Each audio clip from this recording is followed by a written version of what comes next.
I'm Scott Clifford. I hope you like part one of the how to design a injection mold for a small injection machine. This is part two. I'm sorry part one was so long, but unfortunately it was just necessary. There's a lot of details in that portion of it. In this video, I'm going to show you how to add your runners here and your gates like this. We'll add some venting here, and we'll also add some locations for our insert so it stays in this right position. In this video, we'll basically discuss all those features of the design of the mold. And so let's get on it.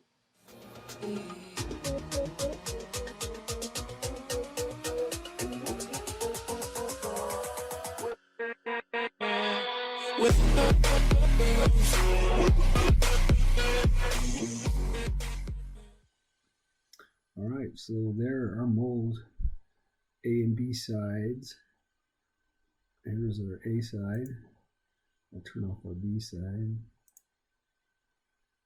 So there's that side. So now we've got to put in some features to lock our molds together. The cheapest way to do it was just with like dowel pins. There's a cheap way to do it. That's the way I did my other ones for removing them in and out.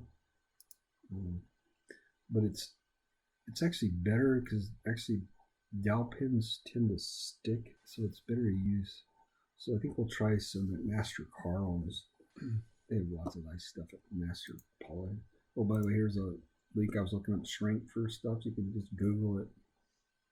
And so different shrink factors on different materials. So here's HDP. And that's like 2.5. Okay, so let's go to Master Car. So here we got some pins, and the ones I like are these ones here. We can also go to another really good site if you're actually a mold maker. It's DME. These guys are like have standard molds that a person can buy, or even parts. Matter of fact, they have little molds that you can start with, but they're even big molds that you can start with and just mill right into them. They also, ones that I like that are good to use, or just FYI, is these, what do we call them? That's mold bases and plates. They're called mud bases. Yeah, it's these, like this orange thing right here. These are little molds. You can actually buy these. They're already like for around $300. They're already milled flat and perfect, so you could actually mill into the faces and start parts. And these are actually perfect for my little molders. You don't need any of this stuff either. You just need this, and so you can actually use these and mill into them to create parts. So, as a matter of fact, I have on my LOU2, let me show all the parts here. I actually have one of them in there. So this guy right here is a mud insert. So that you can buy for $300 and it's ready to go rock and roll. And it even comes with an ejector plate. Granted, LOU2 is not capable of holding that unless you design your own ejector plate. You could tie to the back plate here in this to actually use ejector pins if you need. So you could actually do that, but it would have to fit in the compliance. You might have to actually, if you wanted to make one a little bigger, you make this a little longer so you could get some ejector pins in there.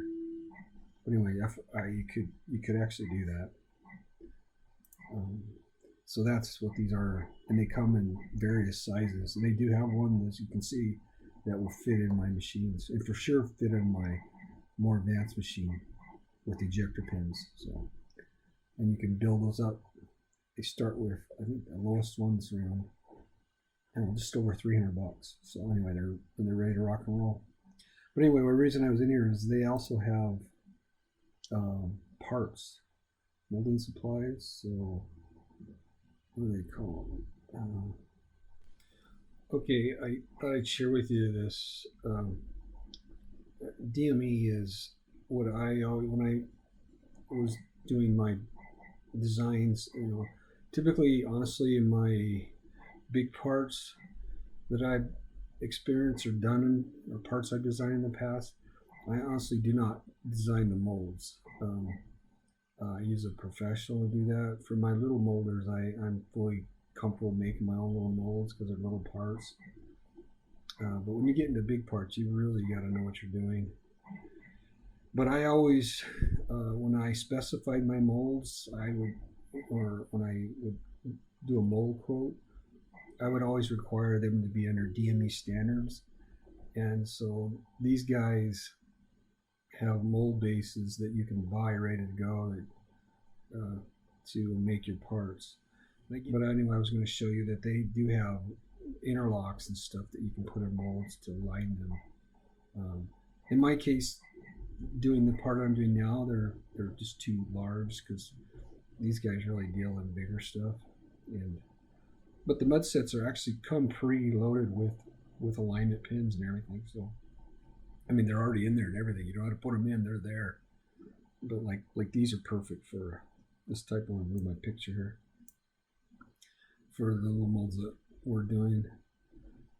These other ones are really for more bigger molds, more advanced stuff. But they've got tons of stuff. It's just, and they offer CAD files for everything.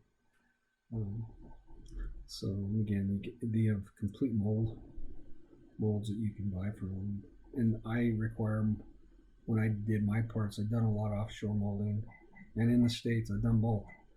But especially offshore, I require them to meet DME standards, and they do supply mold bases to offshore people. So anyway, FYI there. But we're going to use these guys from MasterCard. They're a lot smaller, and this one's okay. The alignment pins I like to use are this style here, the tapered head, and then the hole liner. I'm going to use metric ones. So I'm going to get the pin first, the tapered head, which is this guy here. What's nice about the Master is you can download their step files. So I'll download that step file, and then we're going to call it the nail. So it's a 6mm nail pin. Save that one. And then we need its mate. So pins, hole liners, metric, we need this guy here. And we're going to download him. And it's a 6mm female. Alright, so there's our two parts. I believe those should work for us. So let's see if they'll fit in our mold. So first of all, there's our mold. So these babies will fit in there. So let's bring in them.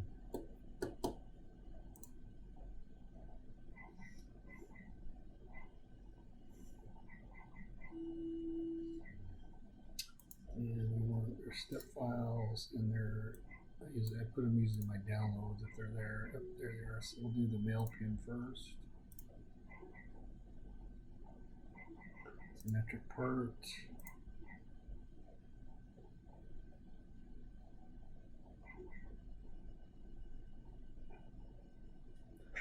There it is.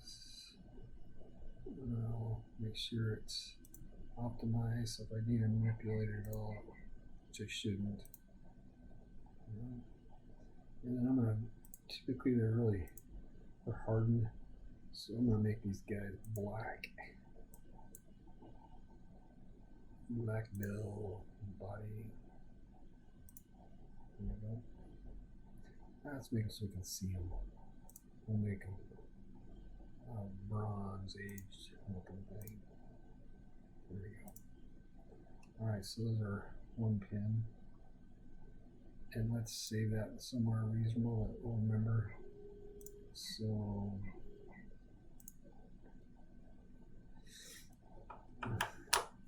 I always save all my hardware and I actually call it screws. Everything's under screws, but I have divisions underneath that. So we're going to make a new folder called locating pins. And that's where we're going to stuff this guy, so I always know where they are. Alright, so there's that guy. Let's get rid of him, and then let's do the mate to it. Alright, let's make him the same color.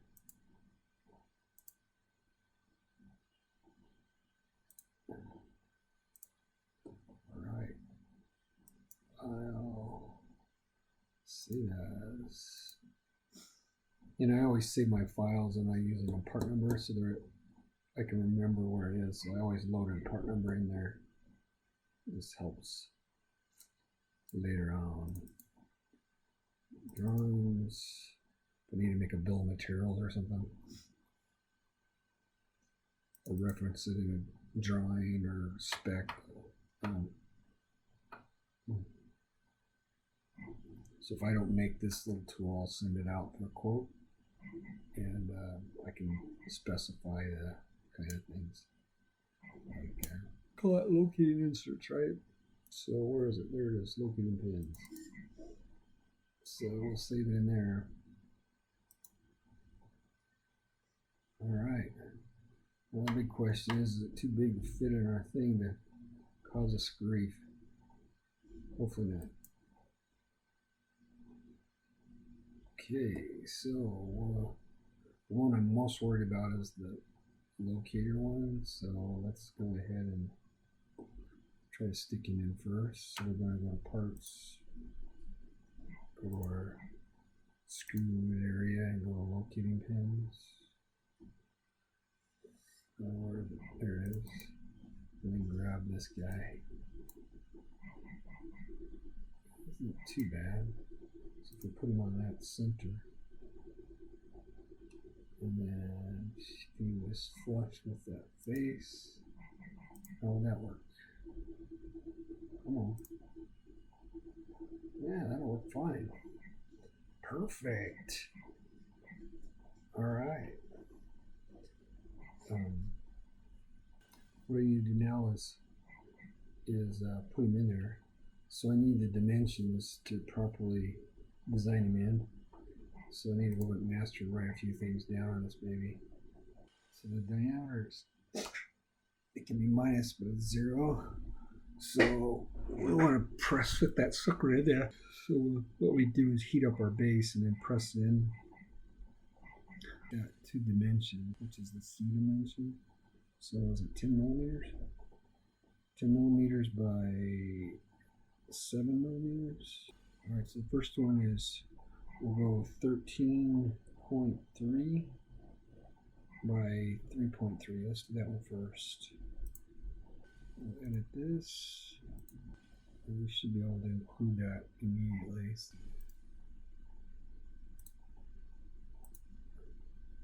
Let's be 13.3.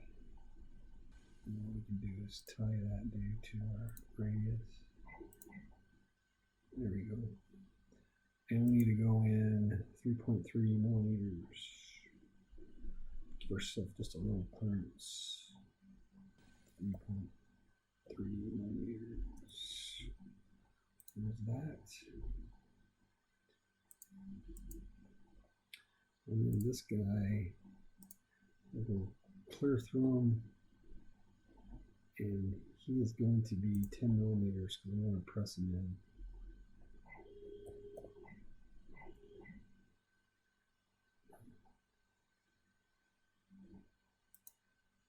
There we go. There. Part should fit in there. Let's chamfer him to give ourselves a chance to get him in there. Let's do one. Help us to get him in. And then let's do a little chamfer on there just to help keep things clean. Good. All right. So there we got that. Now we can go put this down here. We can then just do a make it actually go in on this cut, mirror it, do it again. So just to show you another option of doing something, let's do a pattern. Grab these parts, this is what we want to pattern. And I want to grab that face. And in this case, we're going to do a rectangular pattern, which is this guy here. So we'll grab him. And we're going to go from here to there. All right. And then we want to fit, we only want 2 by 2. That looks right. Let's see if that does it.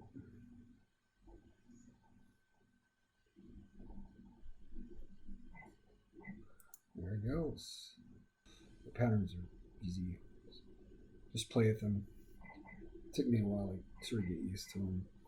It's still sometimes they're a pain to figure out, but sometimes it's the only way you can do things. So anyway, I encourage you to always use a pattern if you can. Anyway, so there is that completed, right? So now we have that part. Now we need our insert. We need 4 of those. So there's a little cool feature for doing that. We grab that part here, and then we come here and say we want to, it's another pattern of a part, and I want to do it for that feature. I want to pattern it to that feature on this part. And click OK. And click Finish. Now those are all in there. So there's our locators for that part. And now let's turn all that off. And we will now go just to the B side only. I turn off this too. We'll go to the B side, turn him on only, and put our male pins in there, right? Okay, in this section I thought I'd speed things up since it's the same as the previous section, so you wouldn't be bored. Here I'm getting details from a MasterCard catalog for the pin, and then I start to put the through hole in for the barrel of the pin, the one that has to get pressed in, so that has to be accurate. And then I start to do a relief for it because there's a little lip on the male pin, so it's got to sit down in there. So I make a little cut to make a relief for it. As you can see, there's a little indent there.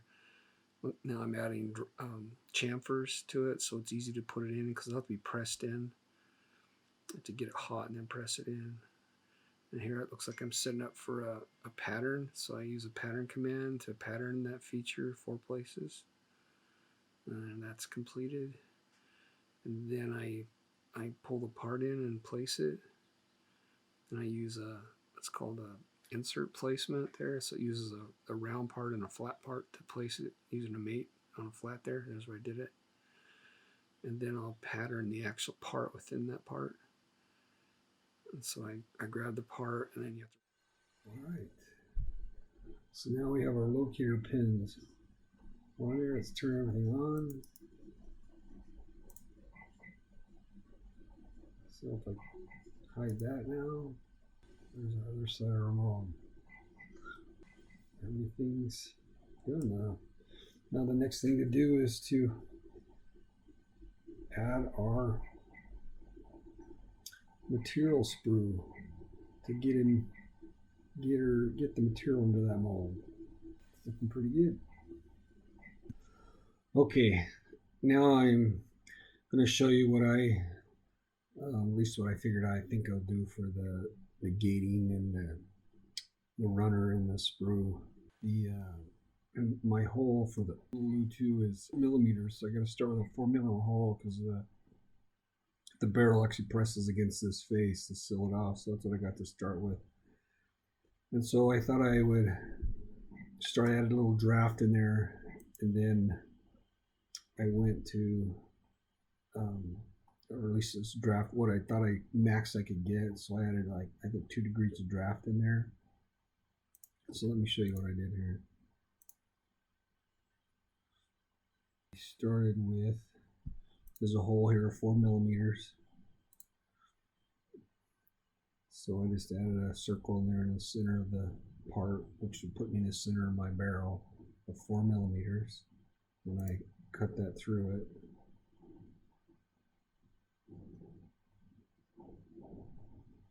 And so I started there. Then I added, because I need to get that out of there. Let me just go to this area so I don't confuse you. So I started there. I cut a hole in it. And then the next thing I did is I added some draft. And I added, I believe it was 2 degrees. I felt like 2 degrees would easily get out of there. Then I added my, and I maxed out its diameter based on this 2 degrees here, which is, that's basically comes out to 5.33 millimeters in diameter. And so I cut that 5.33 diameter all the way up. And then I added some extra here for a little cold off, what do they call them? Cold tips, whatever they are, so it doesn't freeze off, which are these extensions past them over here. And then I cut it in 2.66 millimeters deep. Let me show you what that looks like. And I basically just did a cut.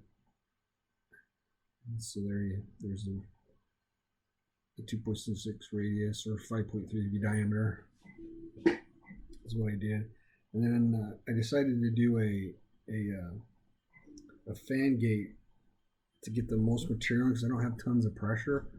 I decided to do a fan gate design, and according to what I've read, and I'm not an expert on this, and maybe some of the seasons will comment on it and tell me to do something different, but this is the thickest area of the part, so one of my education is you try to gate into the thickest area of your parts.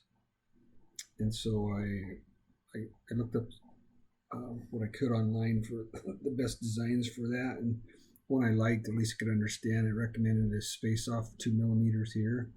And so I did that and then mirrored it across. I completed that and then I cut it in 2.66 millimeters to make it circular. And so that's what's in there. And then I went in and added a radius of 2.66 to round it all up. So I thought I did. Oh, I put a little, what I did is I added some little radiuses in here to make it easier to radius it up. And then I added the 2.6 radius. So there you see it's all circular now. And then I cut in my fan gate. And I like this one online. It seemed to make sense to me. Again, there might be others that are more experienced at this than I am for sure. But anyway, give it a shot.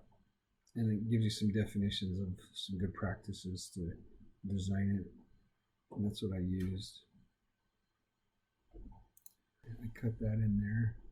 Basically, it's about 2 millimeters deep, and then I added a little draft to it. I flipped it up a little bit. As you can see, there's a little draft in there. And then I radiused it just to make it clean. And then I mirrored it to the other side. So that's it. Now what I'll do is we'll give that a shot, and then I'll do that mirrored image to the other side, the B side, and I'll show you. Okay, now we'll add the gate and the runner to the B side. Okay, in this section I thought I'd speed things up since it's really identical. That's what was done on the A side for putting the gate and the runners in. So here I'm using basically the A side is to include features of it to create the cut for the runner there. You can see I'm including all the features to make it easy for me. I get them all in and then I do the cut. That completes that. Let's see what I do next. Next I probably go in and add the radiuses. Yep, so I add the radiuses in, so now it's circular. I believe next I create the fan gates. Let's see what happens here. Yeah, so I'm basically, I include the features from the A side so I can grab those features easily. So that's why I'm using the include command there. In the background, you can see the highlights of the A side so I can do it easily. And I'm doing the other side, so I mirrored it and I cut it in exactly like the other side. And then I probably go in and add some radiuses. Oh, here I'm adding the draft to the gates. And there, I basically get that done. And then I come in and I add the radiuses. I add the radiuses there just to help. I don't know, my thought is if things are smooth, they flow easier. So I try to aid the plastic all I can to flow easily. Because remember, our little machine doesn't have lots of power, so we need all the help we can get. Here I'm adding a cold runner portion so it doesn't freeze off on the B side. And here I'm using a revolve cutout to do that. And we're ready to try to run a part. All right, well, that concludes. Hope that didn't bore you too bad, but that's what it takes to actually make them look pretty detailed. But that's what it takes to make one. So I'm gonna actually send it out to one of my molding buddies to check out. If any of you guys want to comment on it, you're welcome to it. That's how you make a mold. And most molds are, if you're doing little parts, you might not need inserts, but you might need them too. So this is the way you can do it by manually. Okay, I sent my mold to a good friend of mine who actually designed all my molds actually in my business over the last 20 some years. I don't know, I've probably done, I don't know, at least 50 to, I don't know, maybe 60 molds. And Mike has designed a great majority of those. His name is Mike Gehl. He's from Gold Canyon Design. He's actually retired, and his little company he does mold designs for selected a few people that around the valley here. And he was gracious enough to review my little mold here for me, and he said I didn't do anything really ugly. The only thing he suggested was a couple things. One was right in here. My gate is let's see if I can that high. But anyway, my gate here he thought was way too big, deep, and so he suggested I only make it 25 thousandths overall. So what I did is I went in here and I flipped up the draft so that I only got 25 thousandths opening between the A and the B side here, and then I added some radius in there. That's one thing he suggested.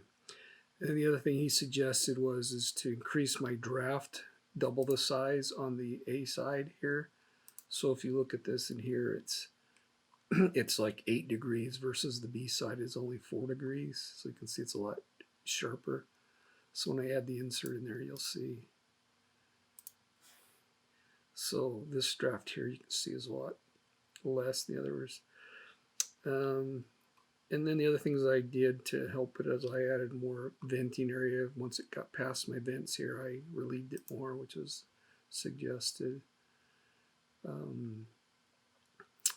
Other than that, I also made it so that my insert would be located always in the center, because the way I had it before, it actually could float 2 thousandths in either direction, and I wanted it to stay in the center. So I made this with zero clearance. This will have to be fitted when they make the mold for me, and also these areas here, so it's fitted in both X and Y direction, so it won't move.